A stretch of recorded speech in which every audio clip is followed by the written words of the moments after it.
Assalamu alaikum, I'm Dr. Tahira and you're watching program Health is Wealth. When someone complains of an ache that's anywhere in the physical body, we rush to take them to the hospital. We consider them patients and ensure treatment. But when someone tells us that they're suffering from some sort of mental illness, depression, anxiety or anything else, we take them for granted and actually make fun of them. That is why we are here today with psychologist Dr. Tahira Javed, who's going to discuss in detail all the options available for seeking professional help in case of mental illness.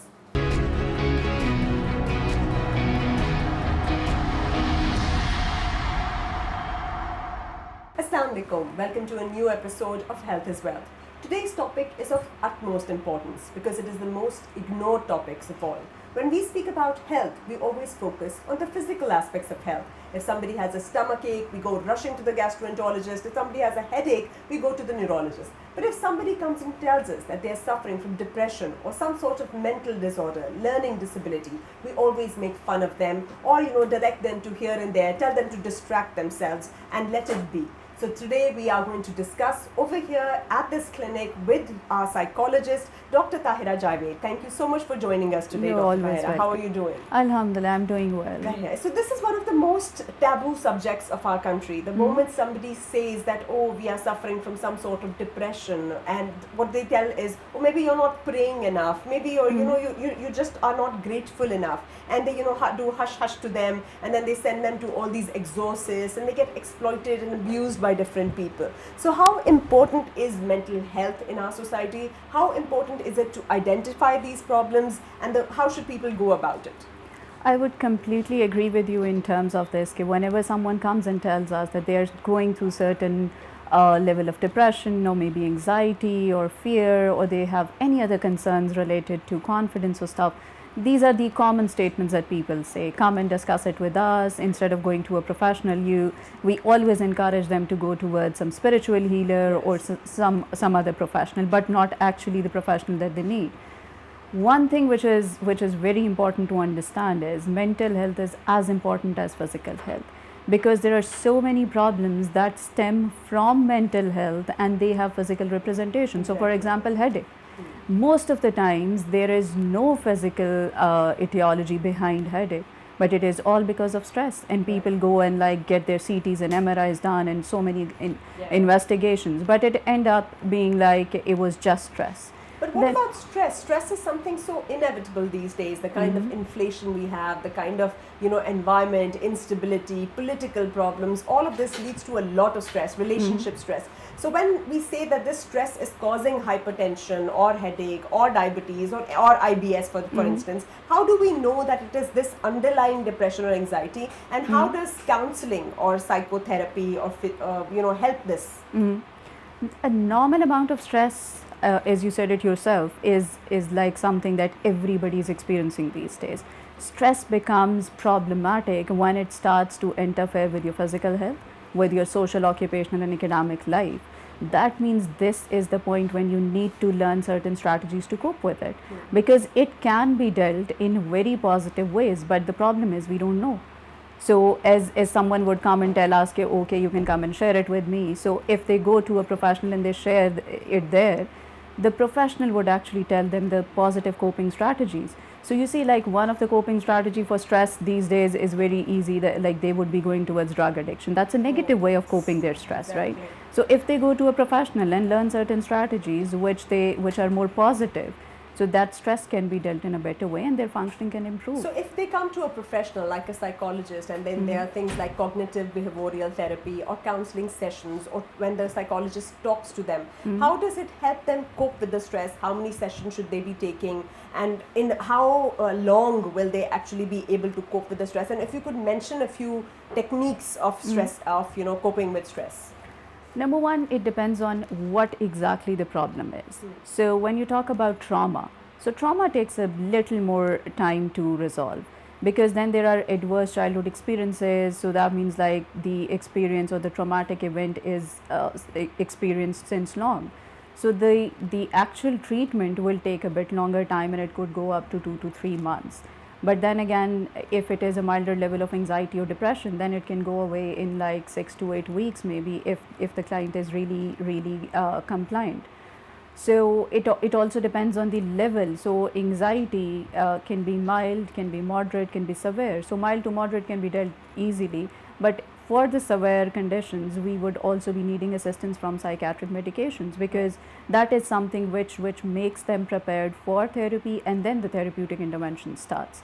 So then they need to complete the medication course. So be it like 1 year or 2 years, the course of the medicine has to be completed. So you spoke about psychiatric evaluation. So a psychiatrist is somebody who evaluates the patient and then gives them or prescribes certain drugs, right? Yeah, So yeah. they are either antidepressants or antipsychotics. But along with that, the psychologist plays a very important role in actually helping them cope with these stresses. So could you mention a few coping mechanisms? Are they like breathing exercises, stretching, or what kind of exercises or routines help them cope with the stress?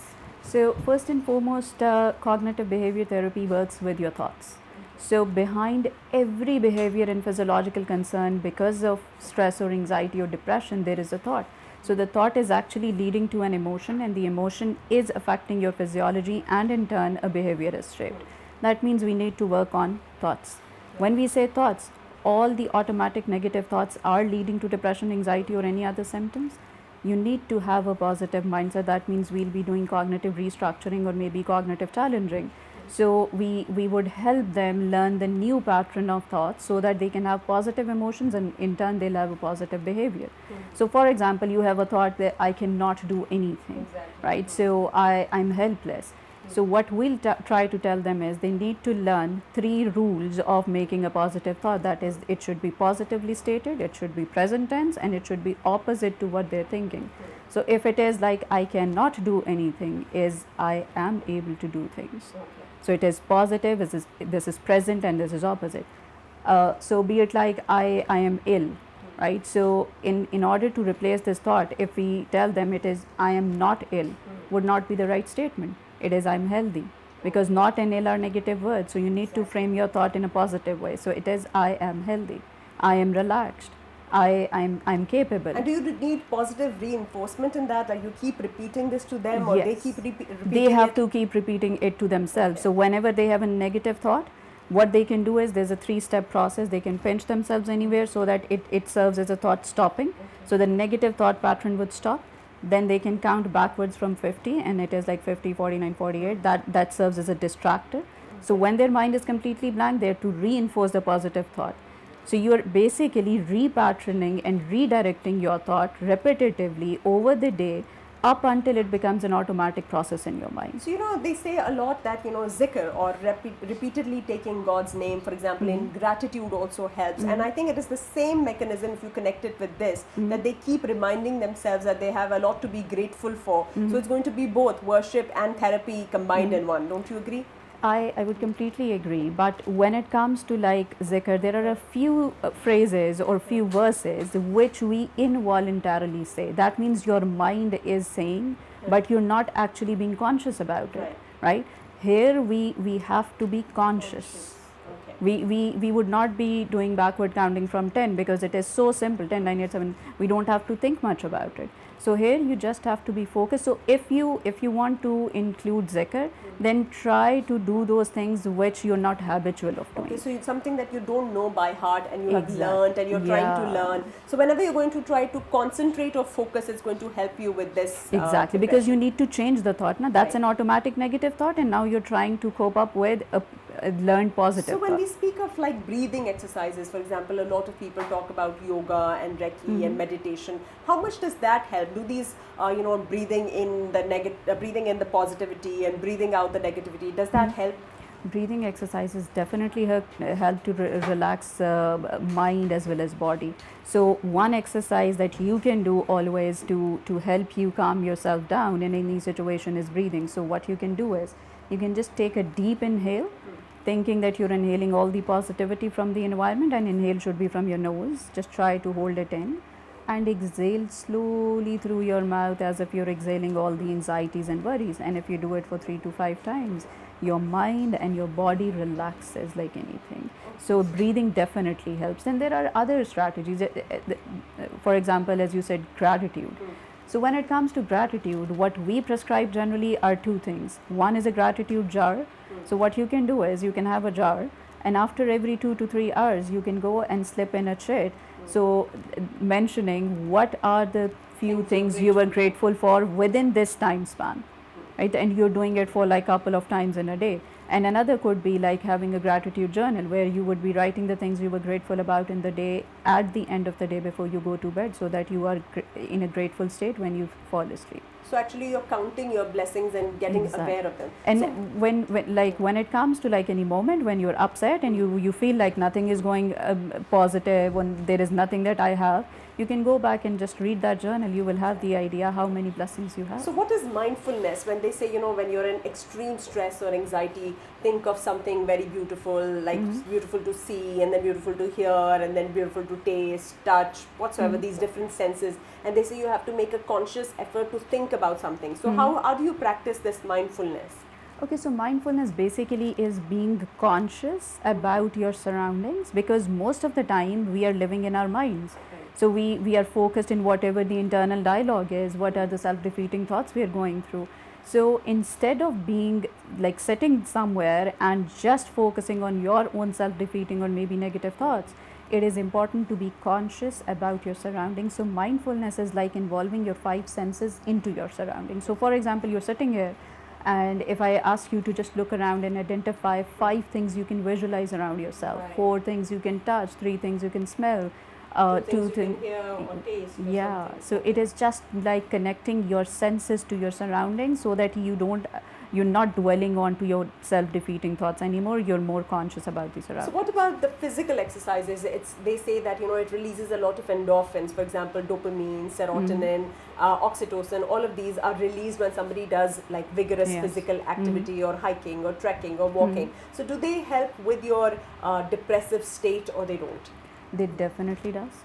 Exercise is again something that like helps overcome your anxiety. It is so helpful in anxiety, because in anxiety you have a lot of energy that you have to exert.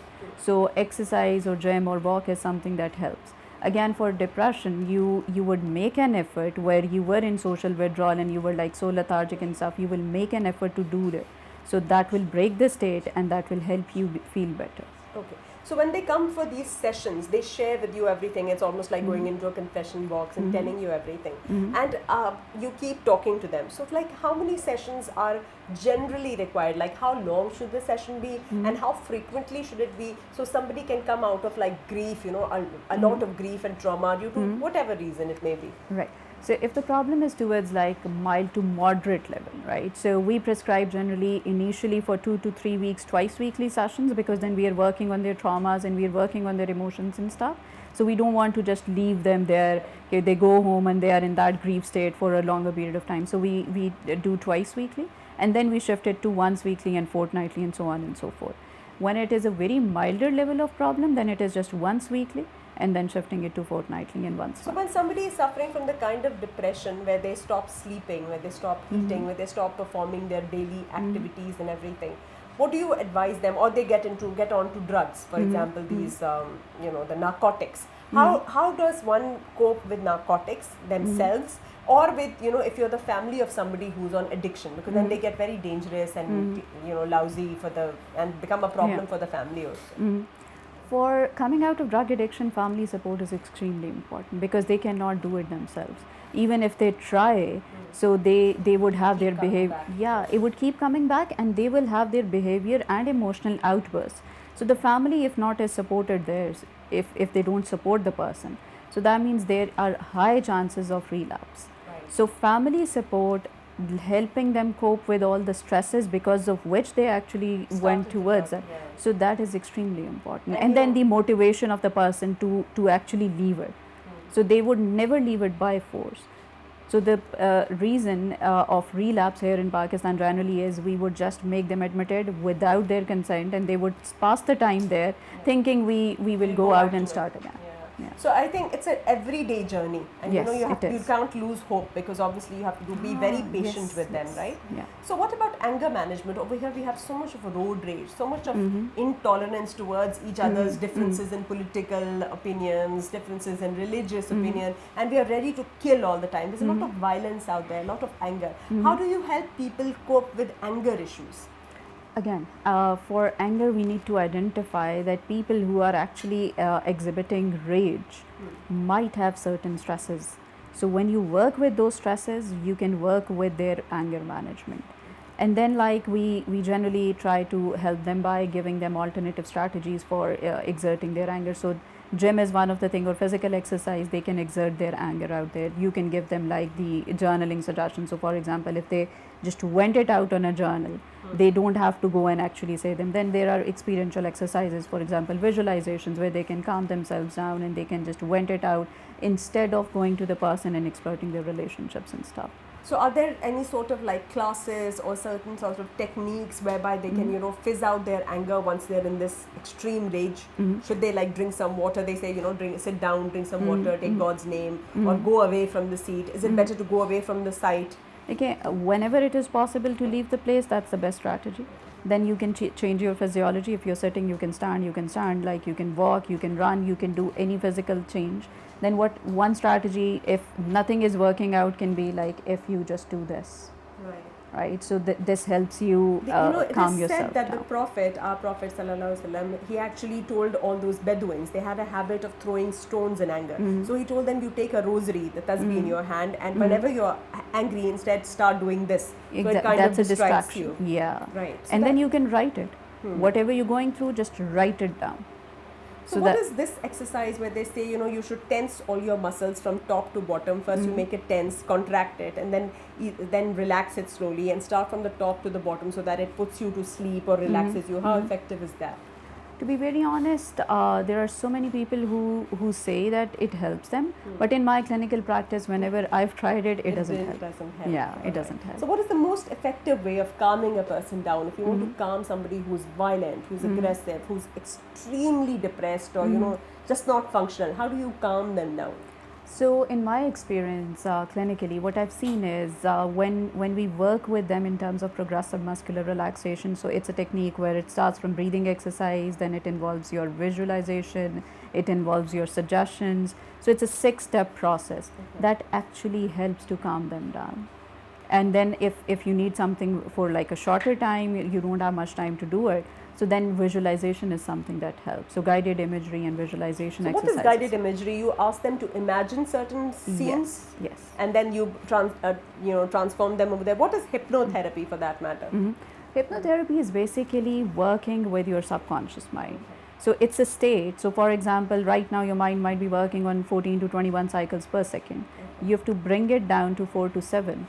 And that's the state where your subconscious is completely alert and your conscious is a bit relaxed.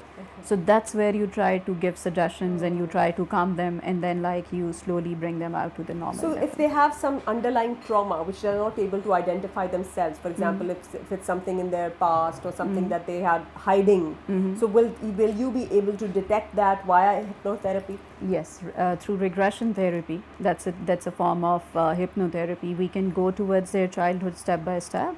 We can identify from where the trauma or the symptom are actually stemming, and we can just reframe and we can work on it and we can just bring them back, and that helps. I have experienced that myself as well. Okay, and what about people, like there are a lot of people who have problems with their relationships in marriages. There's domestic violence, there are people who are bipolar, and we don't know how to cope with them, whether it's the woman or the man. They're suffering a lot on a daily basis due to their toxic behavior. Some of them are sadistic, some of them are, they have weird kind of schizophrenia or whatsoever, different traits, right?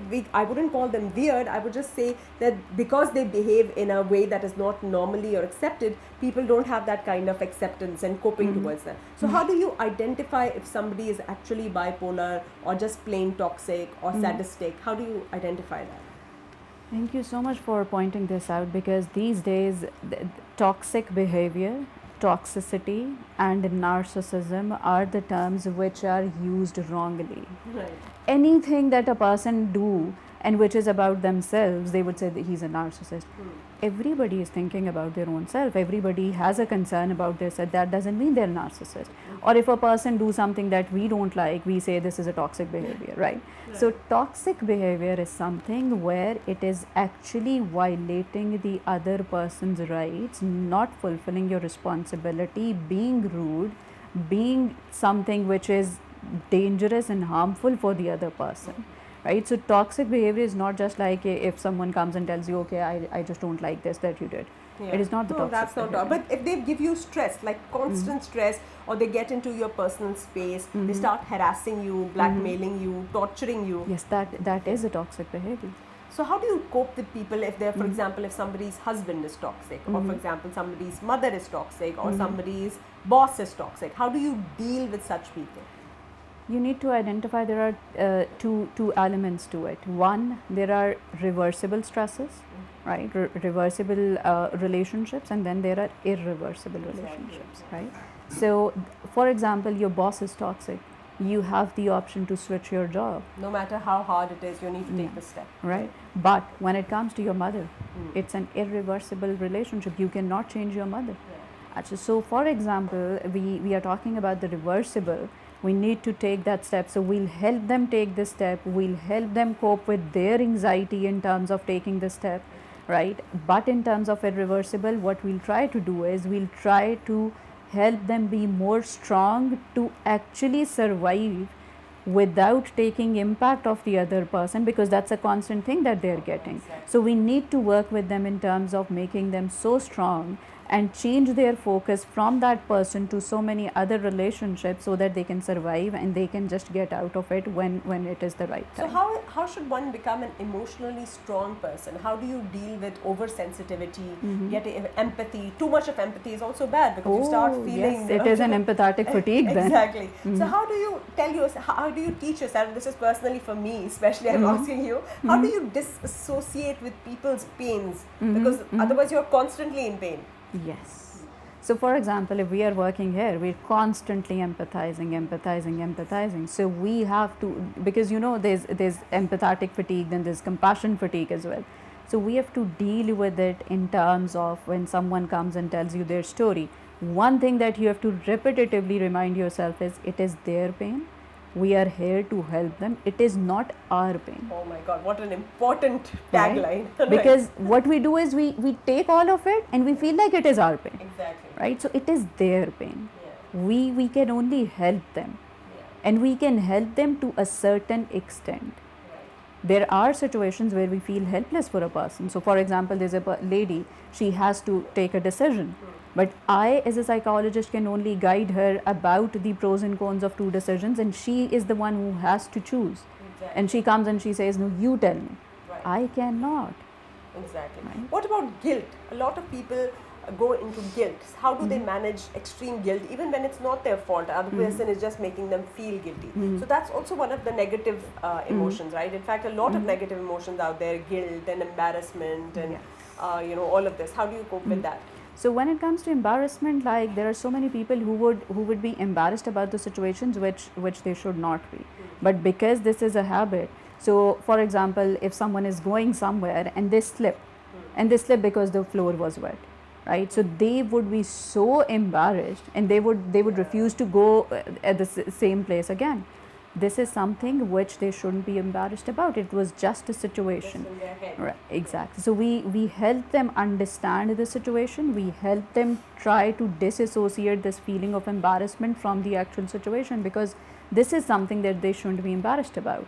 Because they are taking all that blame on themselves. It was because of me, and now people would be thinking this. You need to understand nobody is always thinking about you. So what is the role of social media? Because social media is spoiling a lot of things for mental health. People have unrealistic expectations because people for likes and subscribers are putting in things like, a husband bringing flowers for his wife, a celebrity every day. That doesn't happen in real life, and people then have unrealistic expectations with filtered AI faces, full of makeup, full of or editing, and then they start having low self-esteem issues, especially the girls out there, and they're being abused and sold all sorts of products and all these things. So what would your advice be to our audience, especially to tell them about this?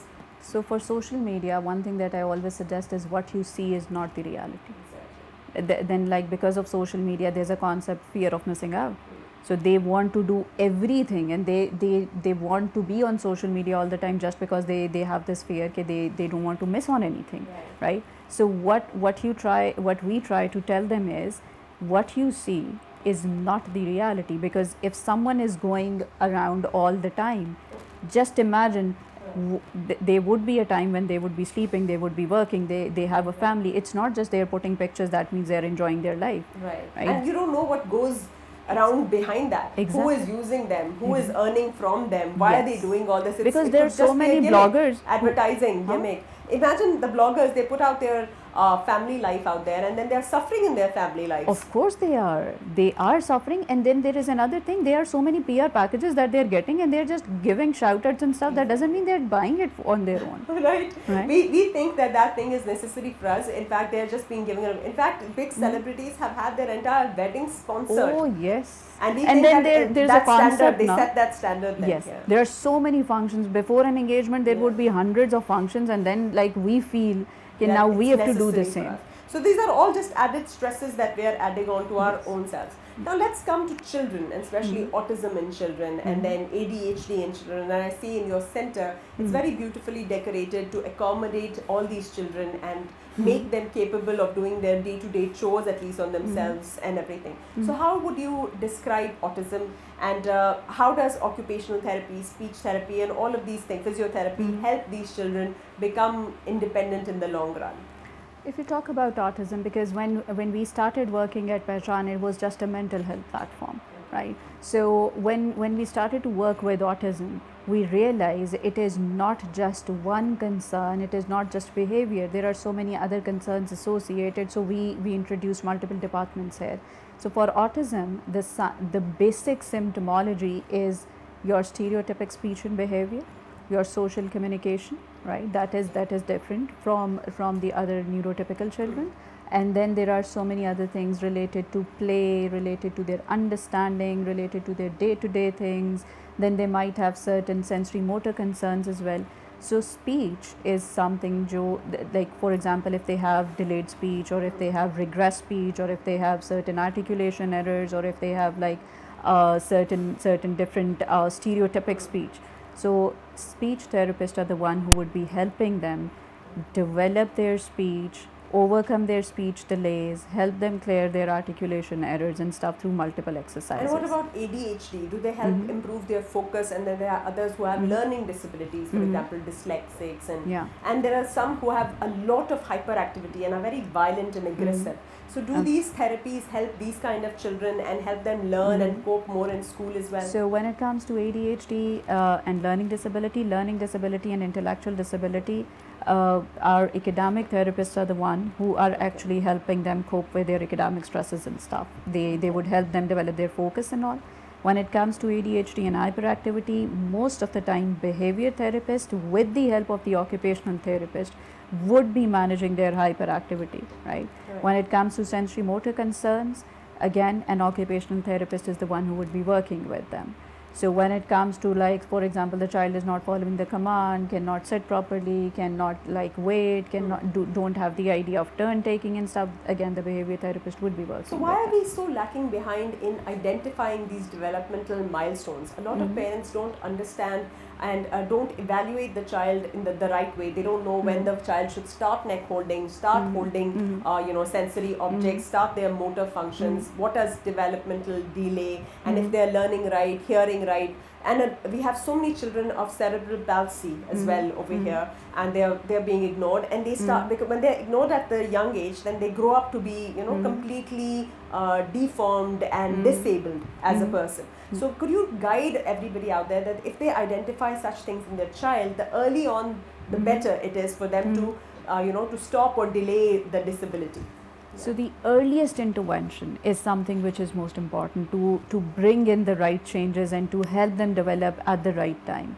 But the problem here is, if the mother identifies, the father would be in denial. If the father identifies, the mother is in denial. If parents identify, the grandparents and the extended family would be like, oh, all the cousins and the siblings and blah, blah, blah, they were developed at the later ages, so it's okay, you're just over worrying and it is not something to worry about, you're just exaggerating.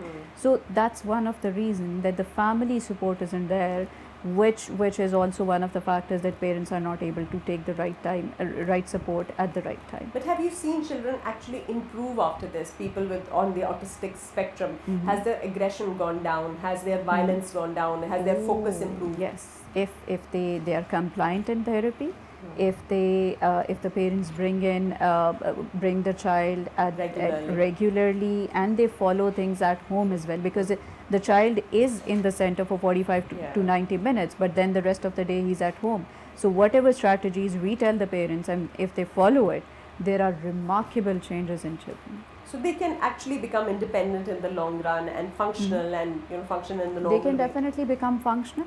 Yet again, the level of severity matters. So mild to moderate, yes, they can functionally be independent. But when it comes to, like, there's a very common question asked, would it be treated?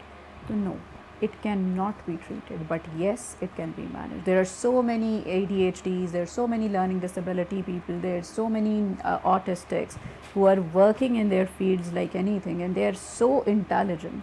Because of their hyper focus, they can focus on something for such a long period of time that you and I cannot. So they can excel in their particular fields like anything. We just have to identify which is their field, yes. right? Yes. So what about children who have examination fever and anxiety, and due to this increased stress, for example, children taking A-levels and O-level exams, they're taking so much of stress that they're forced to commit suicide, and some of them completely, the moment they hear about exams, they start losing their normal ability to even function, and that they're sweating, and then they have hypertension and all of these things. So how do we prevent that in children, this extreme Number one, stress? we have to prevent this by not comparing children. Okay. Every person is different. Every person has their own identity, their own ability, they are individually different. So comparison at home is something that if we stop, then we put pressure without understanding what's the ability of the child. No, you can do it, you can do it. Just try to understand if the child and the kind of subjects they need. Exactly. Leave it to them. And then we try to, like, prescribe. Right. You need to be doctor, you have to be engineer, you have to be this. And then again, social pressure. If you don't do this, we would be embarrassed, and we would be this and that. And the other thing is, when it comes to examination anxiety, there are 3 ways of anxiety. One is for preparation, the other is to actually give the exam, and the third is for the result. So we have to give the right support at the right time. If they have problem with preparation, help them cope that anxiety so that they can perform. If they have anxiety related to giving exam, we need to make that process easier for them. So I'll be very honest with you, January till April is the time when we are dealing with examination anxiety to the peak. So why don't people have more and more counselors in school? I've seen that the student counselors are not at all helpful. They don't understand the weaknesses of the child. They don't understand the psychological state, and children undergoing bullying as well. There's so many bullies out there who bully children who are, if somebody is overweight, for instance, or somebody is not as smart, everybody is different. And then the kind of bullying and torture that they suffer, how do we get rid of that? Basically, the major problem with practicing psychology in Pakistan and like having counselors and professionals at different places is there is no legislative body so far which is actually giving license to the psychologists. So the counselors that most of the organizations, they're not psychologists. So if they they're don't not understand psychologists, exactly, so how will they help? Yeah. So if you actually want to help, you have to appoint the right person who's fit for the job, who knows it. Right. So the career counselor cannot help the child overcome the issues related to bullying, or maybe the confidence, or maybe other self-esteem things. and they cannot help it. So you need a right person there, and this is so much important that you have counselors at every school, because so many issues are coming from school and they can be dealt there and then. And how do you tell, especially the parents, that they should not give social media and phones to little children, because this constantly stimulates their brain and makes them hyperactive, and then they don't know how to not do anything, and very easily they get distracted, they lose focus, and then eventually in life they keep searching for these unrealistic excitements. These days you would have listened a statement which is so commonly said by all children: we are bored, we are bored, they're always bored. What to do, right? So this is one thing which like these devices are doing. Another thing is the new concept, you would listen virtual autism. It is autism-like symptom because of the screen that we give them in early ages. And when you take it away, They the start child's behaving very weird. Yes. and the child's speech is already delayed Yeah. because the child does not has the motivation to talk. It is just the one-way communication that he's used and to. and they don't imagine themselves. They don't have any They creativity have of thought. no clue. They have no interaction with the environment. They'll come here No and they'll be communication. isolated. Yeah. They have no interaction with people around. They don't know how to play. So the play skills are not developed. The creative skills are not developed. The focus is disturbed. So there are so many problems because of these screens that we give them early ages. So what is the ideal parenting method for children? What would you advise children? Should they have some kind of sports activities, some kind of activities of just talking like we used to in the back in the day, sitting on the dining table, interacting with the, and going out together, family time, all that. What is the importance of that? Family time, having digital free zones where even the parents doesn't have phones and they're sitting there, they're playing, they can have board games, they can have verbal games, they can have those. You remember we used to play name place animal thing, carom and memory ludo. game. Yeah, we used to have those. Scrabble and all even that. if when there was like electricity breakdown, Yeah, we used to love have that those kind. shadows and stuff, right? So Yes. there were so many games and they were basically helping the child develop their cognitive abilities, right? And that's not there. And people are not even going towards arts nowadays. You see, people No. don't draw, No. paint, Yes. knit. I remember my mom used to make us knit and stitch and I am all of trying that. to bring them back Yeah. to that point in therapy. Like what we try to tell them is you need to have physical activity daily. You need to have some skill Some where, mental where it is knitting or crochet or some Exactly. learning new ways of cooking or baking or maybe like dry Something, decorations or something anything. productive, creative, Yeah. something. Then you need to have something to read and Right. read from an actual book. So Exactly, we are not going just away social from the media. book, right? Yes, the book was such a relaxing Yes. therapy while Yes. traveling, while everywhere. People And now used we are have used to of reading through people the digital Yeah, device. and that's not good for your No. eyes or for your brain Of either. course not. Right? So what we're trying is we encourage people to do it. We encourage people to do journaling so that they have habit of writing, which is like getting obsolete day by day.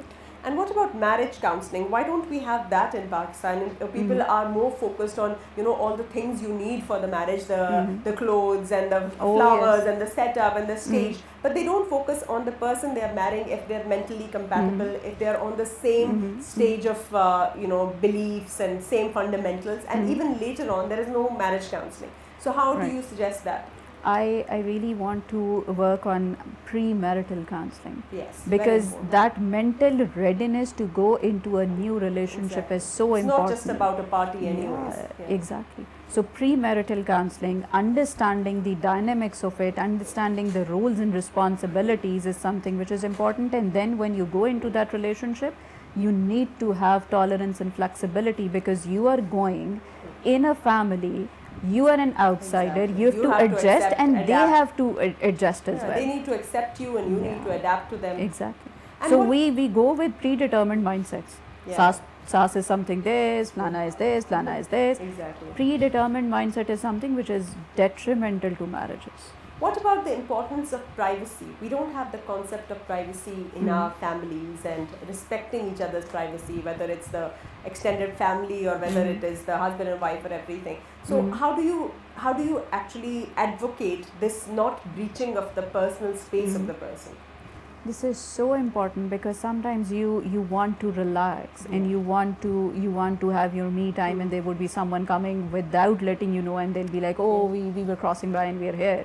And then it is about like interfering in their businesses. So, oh, when are you getting married? When will you have child? kids? Yeah. What about the next How kid? much do you earn? Yeah, so these are all those questions which is so important to have those boundaries around. So for example, someone comes and asks me, how much you earn? I'm like, Alhamdulillah. Exactly. Right. You should know how to shut them up right Yeah. there. What about geriatric counseling? Because a lot of us have older parents at home, and unfortunately, as we age, after menopause, after aging, we have dementia, we have Alzheimer's, we have different kinds of, because we have physical handicaps, we start having mental, depression. How do you deal with this geriatric, illnesses, for example, depression, dementia, and all that? Again, family support is something which is crucial because the family has to understand when it comes to dementia, Parkinson's or Alzheimer's, because the person may not have the cognitive ability to understand things. Now the family has to provide all the support. You need to have an ultimate level of tolerance and patience because they can say anything, they can do Yes. anything, and you are the one who has to be calm and patient to take And it. they took care of you as a child, so now it's your chance to take care So of them. they are literally like babies. Right. You have to deal with them like that. Thank you so much for watching us today, and we spoke all about mental health and how important it is to seek professional help the moment you notice something wrong with the thinking, the attitude, or the mental state of either yourself or somebody or your loved ones around you. Now let us proceed to the different portions of this clinic and see how therapy is being carried out, how children are being treated by different therapists, whether they are psychologists, speech therapists, occupational therapists, and how they're helping them cope and become individuals without any disability. Let's go ahead and watch.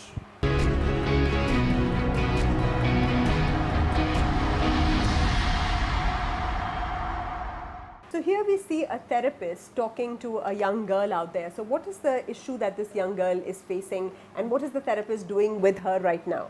So this young girl came with speech delays to us, and now the therapist is actually helping her develop her sentence formations and developing the concept of WH questions. So this young girl, over the time of 6 months, has been able to develop her speech. She can form like 2 to 3 word sentences, but now the therapist is helping her make the sentences longer, as well as like connect them into form of different stories. So any child out there who is like young and is not speaking or not forming full sentences, such kind of therapy helps them. And is it a daily therapy, and is it before going to school, or is it along with school? It can be both ways. It can be before going to school, and it could be with school as well. So there are kids who come after school, and then there are kids who are very young, so they come before they go to school. So you advise this to all the children out there who have speech delays or sentence formation difficulty? Yes, the speech therapy can help them with developing speech delays, with helping them cope their articulation errors, helping them have like more clearer word formations, sentence formation, making up stories, because then like helping them develop, overcome the problems of echolalia. So you will find certain kids who would be repeating the same sentence again and again. Yeah. They would be repeating your sentence. If you say, how are you? They'll be like, how are you? Mimicking the same thing. So speech therapy can help them cope with that as well. And does a speech therapist take care of adults as well, like people with Alzheimer's or multiple sclerosis or dementia who've lost their speech? So how many sessions are required for them as well? And a daily session of somebody who is in that age group will help them regain their speech? It depends on the severity of the symptoms again. So there are like 5 sessions recommendations, 4, 3, 2 per And week. stroke patients, post-stroke patients also have a lot of difficulty with their speech. We help them as well. And you know what, like one thing that most of the people doesn't know about speech therapy is they also work with swallowing and eating issues as well. So the kids who are suffering with swallowing difficulties, or the adults after like MS or stroke, they have a difficulty with. So speech therapists can help them with work myasthenia with as well. So they help them swallow. They swallow. And what about these people with children who have a problem with feeling or picking up things? Like stereokinesis and everything. They don't know how to exercise their sensory and motor function. Is that also taken care of by an occupational therapist here? Yes. Yeah. Sensory motor concerns are taken care of. So for example, there are kids who have the habit of looking at the moving objects. Right. They have like habit of touching everything, smelling everything, putting everything in Their mouth. So this is something which the occupational therapist would be dealing with. And do occupational therapists also help children with tics and Tourette syndrome, for instance? Yes. Like a very, very tics that could be very bothersome for and very embarrassing out there. So do they help with that? Occupational as well as the behavior therapist in coordination will help them overcome their tics and Tourette's. Okay. And when we have these kind of sessions with children, so I've seen a lot of beautiful things out there. So do you make them play games with them so that they feel they're at home and they're enjoying the session rather than it being a medical treatment kind of a thing? Yes, for children, play therapy, art therapy is something which we prefer. So we make them play, but that play is designed in a way that helps them cope their issues, their concerns. So for example, we are working with command following. So the games that they would be playing or the toys that we would be using will help them develop their command following. Or maybe if we want to help them work with their turn taking behavior, right, develop their patience and waiting skills. So again, there would be so many games that the therapist would be playing with them, which will help them develop their patience and their waiting skills. Thank you so much for joining us today, and thank you for this deep insight on everything about that we needed to know regarding mental health, and how if a child is suffering from any sort of developmental delay, especially mental, learning, speech, swallowing, they can always come and seek professional help and they will be taken good care of. Thank you so much for watching. Inshallah, we'll meet you next week. Allah Hafiz.